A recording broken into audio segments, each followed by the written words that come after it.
So yeah, I guess on my side, I look at this kind of the same way that we look at the history of the internet. And I view individual chains as kind of like individual computers.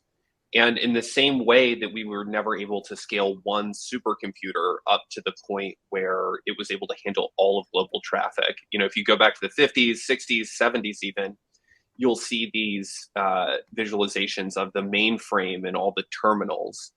And that's kind of where we're at with the existing smart contracting platforms. And, when we're talking about 2 to 3 L1s, like I think that's kind of what Kyle's talking about too, where you'll have these individual computers that will handle most of the traffic. Now, the ability to do transaction parallelization and some of these things, like those are very difficult technical problems, but are also tractable as well and could extend the life of some of these L1s.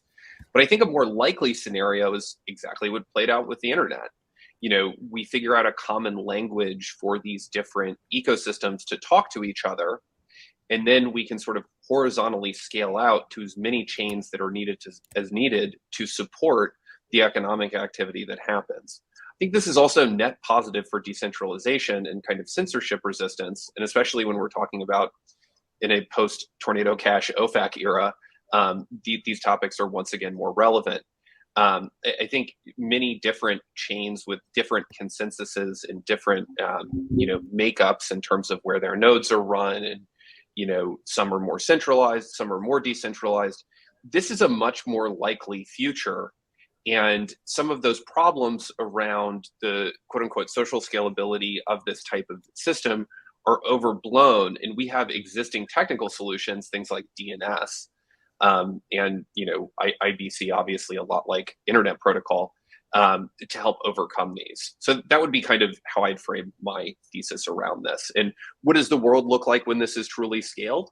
Users won't know which chain they're using. And in fact, with any given transaction, they may be using multiple different chains.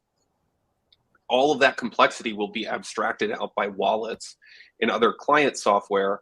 And the same way there's hundreds of thousands of corporations that provide people all these different goods and services today, there will be hundreds of thousands of chains that provide these people goods and services in the future.